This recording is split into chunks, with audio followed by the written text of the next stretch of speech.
morning, students. How are you all? I hope all of you are fine, and you have learned the poem what yesterday I have explained you in the previous class. I hope you have understood that poem and you have learned all the word meanings also.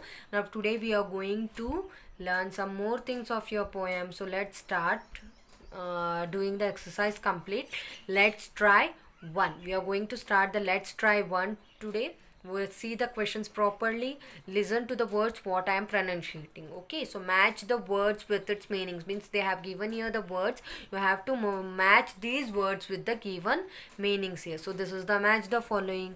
So let's start now. The first word is fiery. Fiery means, yes, what will you write? I have given you yesterday the meaning of fiery, very hot. So I will write one here. Instead of drawing the lines, please mention 1, 2, 3 in front, because already they have mentioned here 1, 2, 3, 4, 5, 6, 7, 8. So according to the serial number itself, we can write here. Next, question 2 is clatters. Clatters means loud rattling sound. So we will write here 2. Tramp. T-R-A-M-P, tramp. Walk with firm, heavy steps. 3. Spout, end of a pipe from where water comes out. 4. Window pane. Window pane, single sheet of glass in a window. Gutter, a drain at the side of the road. Chamber, an enclosed, a chamber, a small stream. Chamber, an enclosed space. Brooks, a small stream. Okay, students, I hope you have understood what you have to do. Those students who are not having the textbook, you have to write everything in your fair notebook. Okay, so let's start now. Let's try 2. This is the let's try 2, students. So what they have given, tick the correct option. Means what you have to do, there is a question here and 4 options are there. We have to read the question and we have to tick the correct option from this given 4 options. So the first question is, the rain is more welcomed during. बारिश को हम बहुत means बहुत ज़्यादा मतलब इतना बहुत खुश हो जाते हैं हम जब वो बारिश हो जाती है, उसका स्वागत करते हैं. कौन से मौसम में? Winter season, B summer season, C spring season, D rainy season. Summer season, गर्मियों के मौसम में, क्योंकि गर्मी की से राहत पाने के लिए बारिश ही एक ऐसा मुकांतर जिसकी वजह से गर्मी में थोड़ी राहत होती है.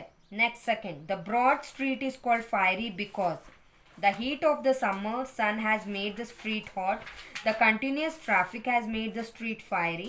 The summer heat and vehicles on the street has made the street hot and fiery. The tar used to make the road has become hot due to summer. So option C, the summer heat and vehicles on the street has made the street hot and fiery.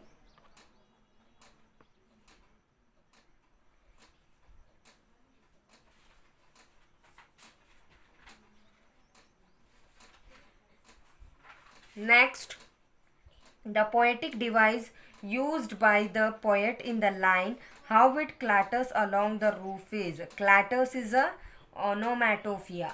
Okay, so we'll write here onomatopoeia D. Next, question 4 is, the animal that the rain sounds like when it flows down the roof is. The animals that rain sounds, यानी वह जानवर की आवाज़ है. मतलब जब बारिश नीचे आके छत पे हमारी छतों की ऊपर गिरती है तो कैसा लगता है हमें? किसके कदमों की आवाज़ की तरह लगती है? ए हॉर्स, घोड़े के आवाज़ की मतलब कदमों की आवाज़ होती है वैसे टक टक. बी मंकी, बंदरों की तरह. सी टाइगर, शेर की तरह. या कैट, बिल्ली. सो टक टक की आवाज़ होती है. So horse, A. Okay students. Yes, students, now we are going to learn and write the question and answers. Now read the questions and answer the following, and read the questions and answer them. So we are going to start. Let's try 3 now.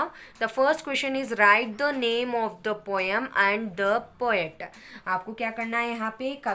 Poem का यानी कविता का नाम और कवि का नाम दोनों ही लिखना है. The poem is Rain in Summer, written by Henry Wordsworth Longfellow. Okay, the name of the poem is Rain in Summer and it is written by Henry Wordsworth Longfellow. Next, second question is, why is the rain considered beautiful in the poem? क्यों बारिश को बहुत ही सुंदर कहा जा रहा है इस कविता में?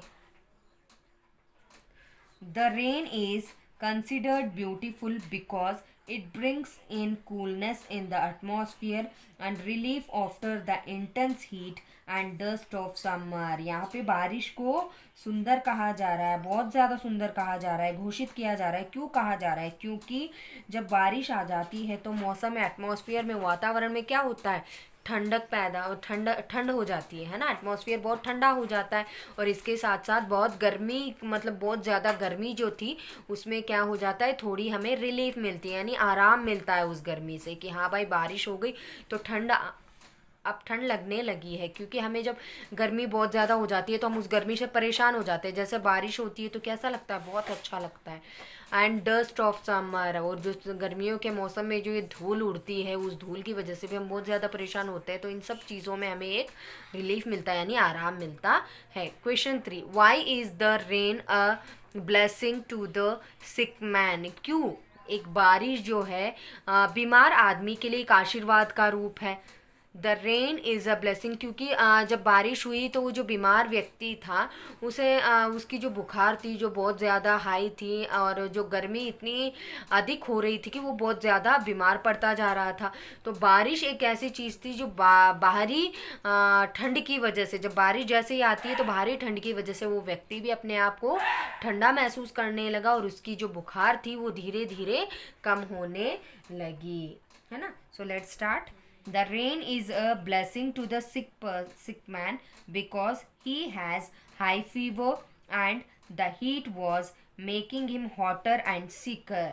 The rain made the outside cool as well as made his body cool, reducing his fever. देखो एक बारिश भी कितना आराम देती है हमें, है ना. एक आशीर्वाद के रूप में आई वो बीमार व्यक्ति के लिए भी कि उसकी जो बुखार थी वो गर्मी की वजह से बहुत ज़्यादा हो रही थी, दिन ब दिन वो परेशान हो रहा था. लेकिन जैसे ही बारिश आती है तो उसे भी ठंडा महसूस होता है और उसकी बुखार भी धीरे धीरे कम होने लग जाती है. So now let's see question number 4.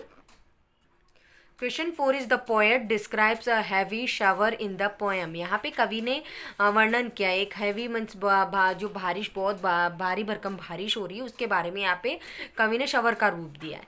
Pick out the words, उन शब्दों को चुनो, and phrases in the poem which describes the heaviness of the rain. जो यहाँ पे हमें मुहावरे हैं, कोई शब्द है जो बारिश हो रही है, बहुत तेज़ी से जो बारिश हो रही है, भारी बारिश हो रही है, उसके बारे में जो वर्णन करने वाले जो शब्द है, मुहावरे हैं, उन्हें हमें चुनकर लिखना है. Some words and phrases are clatters, tramp of hoofs, gushes and struggles, pours and pours, roars. Okay, जो कुछ शब्द और phrases जो मुहावरे थे वो ये थे. एक तो clatters, tramp of hoofs. जैसे clatters मैंने आपको कहा था, क्लैटर्स का मतलब मैंने आपको जैसे बहुत तेज सी आवाज़ आना, है ना, बहुत तेज़ी से आवाज़ आना. जब छत पर पानी गिरता है तो ठपक ठपक जैसे कि कोई किसी के कदमों की आवाज़ हो. ट्रैम्प ऑफ हूफ्स, खुर की आवाज़, है ना. Tramp of hoofs means, tramp का मतलब मैंने क्या बताया था, बहुत ही भारी कदमों से चलने वाली ठक ठक की सी आवाज़, खुर की जो आवाज़ होती है. गशेस एंड स्ट्रगल्स आउट, जो मतलब जब पानी उस पाइप से निकलता है, छत से होकर पूरा पानी जब भर जाता है तो उस नली में से जब निकल रहा है तो वो बहुत ज़्यादा संघर्ष करते हुए उस पाइप से वो निकलता है, क्योंकि पानी जो है वो बहुत ज़्यादा था तो वो संघर्ष करके. पोर्स एंड पोर्स रोर्स, जो वहाँ से बहता जा रहा है, ऐसे आवाज़ें आ रही जैसे कि कोई गरजने की आवाज़ें हो. Next question number 6. The poet has used similes as a method of comparison in the poem. Write 2 examples of similes from the poem. यहाँ पे कवि ने कुछ similes का उपयोग किया है, मतलब एक तरीका उन्होंने अपनाया जिससे उन्होंने एक चीज़ की दूसरी चीज़ से तुलना की है.